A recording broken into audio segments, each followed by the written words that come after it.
Cliff, you guys obviously haven't had much practice time. So, with a little bit of practice time, obviously today, but coming off a bunch of games, how did you utilize it, and what did you guys do today? We watched we watched film from last night, and then we just really did like a teaching segment, to be honest. We've gone now, whatever it is, 10 and 18 nights or something like that. And I think we have another 11 before we have 2 days off. So this is tough stuff now. I mean, this is 21 years for me.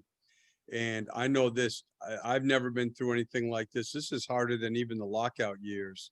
And so I remember Coach Malone always used to say to Stan, if you're tired, how do you think they feel?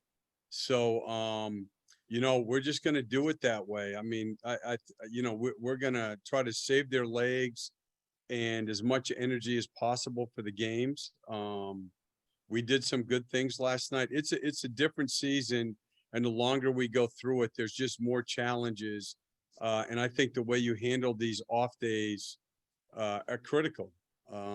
So that's what we did today, and hopefully it'll help us play more consistently tomorrow night.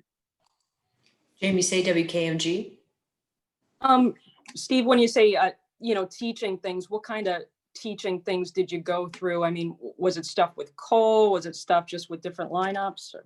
Yeah, I mean, we did actually, we took 4 defensive situations and then ended them in pick and rolls, so that we got some, like body position and limiting separation and screening action to the basket into like some pick and roll, like organizational, like protection type things on the offensive end. And then we just reviewed offense that we've had in. One of the things for us is, we've always been organized, and one of the things without practicing last night is we're just blowing sets and stuff that we've always been good at. And yet, like any other coaching staff, we keep track of how much time that we've spent like running through sets and stuff. And, we just haven't done it enough, so, we spent a lot of time today, not full speed, but just walking through stuff, and hopefully that'll help us be a little bit more organized tomorrow. Josh Robbins, The Athletic. Steve, I think it was in the post game last night where you mentioned something about Evan and MCW being available next weekend. That kind of just created a little bit of confusion because during the pregame you mentioned that Evan might be available Friday, I must have Saturday, misspoke. I didn't mean to say. I just probably trying to clarify. No. Yeah, I mean, there's a chance neither one of them would be. I think Evan will be back before Mike. But I don't. Yeah, if I said that, then that's not really factual. I mean, we don't know when they'll be back, but Mike will be back before Evan. I mean, Evan will be back before Mike will. Thank you. Dan Savage. Cliff, with Aaron playing some of the point forward role, how much can doing something like that help him over the course of his career? Because, obviously playing that role, you need to know a little bit about every position on the court and what everyone's doing. Yeah, and I mean, you've spent time with him. I mean, he's an NBA junkie. So when you sit down and talk to him about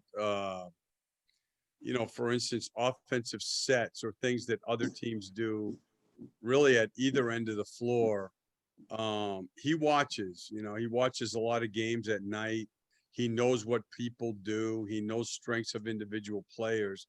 So I think it's actually, in many ways, he's kind of a step ahead that way. But I do think this will be good. And he's being tough on himself. We talked a little bit this morning, but look, Drew Holiday is he's great defender, and their adjustment in the second half was so that he couldn't get us into offense was to put him on him. And we were entered in offense and we were organized. So I think it's something that we can continue to grow with, but I'm happy with it so far.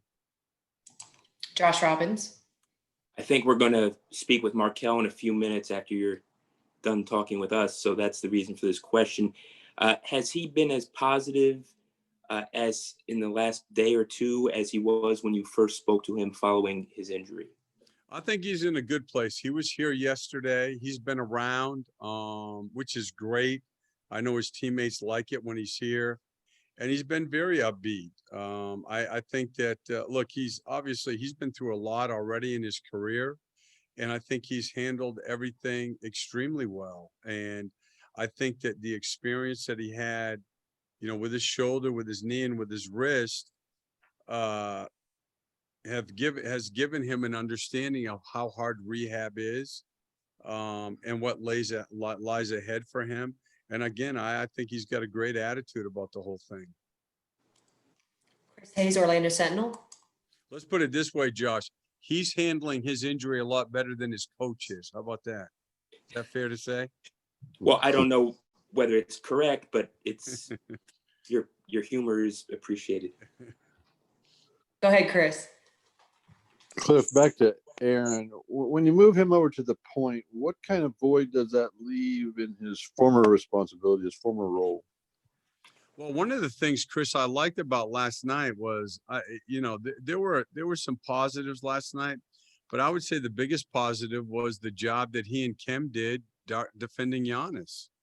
So not only is Aaron playing, basically a new position with new responsibilities, he's also guarding arguably the best player in our league, and he did a great job. I mean, he held him to 22. They didn't make a lot of mistakes, and Aaron's defense is always good, but I think this year through 11 games has been, terrific, guarding a lot of different guys. So I just think he's the kind of guy, I think he likes those types of challenges. And I think it will add to his overall game, not take away. But offensively, does somebody need to step up to fill that void as a three, or? Well, he's still last night, I think he got 16 shots. Yeah. And he's playing some off the ball too, but we're running things for him too. I mean, we're not doing this just to have him initiate offense. I mean, we have things that we can go to him too. So that's a good question, but I'm hopeful we can do both. Thank you. Jamie Say. Steve, you guys go on your first more extended road trip today. I guess 6 games, 4 cities. Is there any more apprehension or anxiety with COVID going on the road for a longer time, going to multiple cities, and then say in a place like Boston, against a team that's had issues with COVID lately? I think there is, for sure. I don't think there's any question about it. I mean, I think that I think the two challenges, and we talked about this morning. This is a different year, and the longer we go through it, it's only been 11 games, but there's just different parts of this that pops up. Hey man, I don't want him in here when I'm talking to the media, no, that's Markelle, and he's got that smirk. Like Markelle gets this look on his face, like if you run a play for Evan or Vooch or Aaron, when he's on the floor, he gives me that look, that DC look. Like, how did I end up playing for this guy from Vermont look? And he's got the same thing when I'm talking to you guys. Yeah. But no, I think it is a concern. And then the other part of this is just, it's the wear and tear part, to be honest with you, where if you look at, I thought Doc had great quotes the other day when they had to play with 8 guys. People don't realize, sit down sometime and try to figure out minutes for an 8-player rotation over 48 minutes, especially when you're playing so many games in such a short period of time. I as you guys know, I hate playing 10 players, and yet I don't see any other way other than to do it through this season. Those aspects of it are different. So it's the COVID, and plus I just think the wear and tear on players and trying to figure out the best way to give your players a chance to win, but to get through, these parts of the schedule, which are so condensed.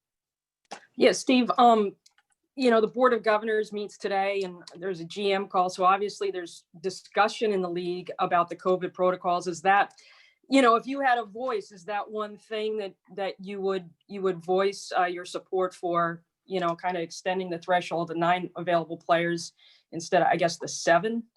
Oh, I don't know, I don't know what, but I mean, for me, it makes sense. I know there was a lot of talk about that earlier, but it certainly makes sense to, to have more bodies available, Dan Savage.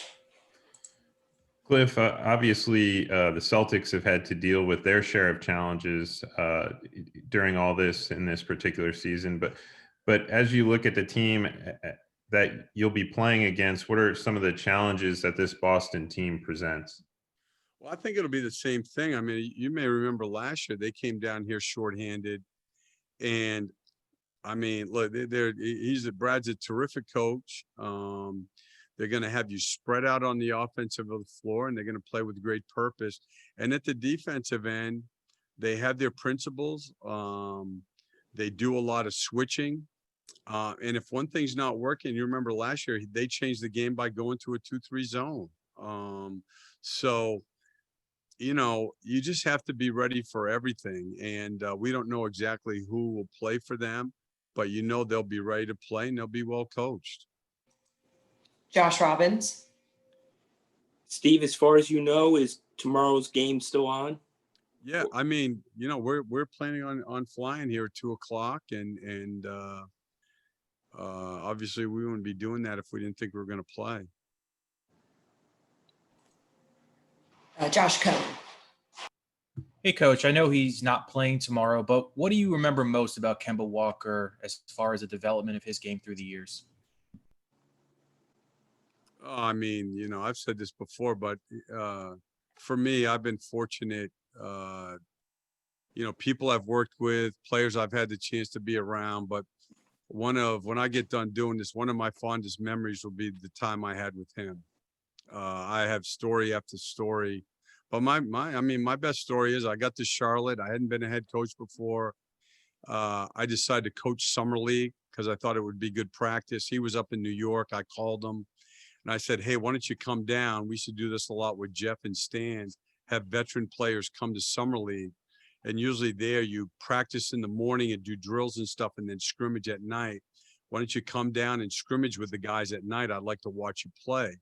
So we go out for practice the first day and he's in the morning and he has his uniform on for practice. So I go over and I said, no, this is just for the drills. He's like, hey, if you're going to be my coach, I want to see how you're going to coach. And he did every drill for 5 days before we went to Vegas. And as soon as the other guys heard, we had a couple other veteran guys came in, and it just set a tone for let's do this right. Let's do this right. And I have story after story. I mean, he's just a special guy. He truly cares about the team. He's into work. And obviously, I mean, he's been a terrific player. Not many guys in this league have improved the way he has. Any final questions? Okay, thank you so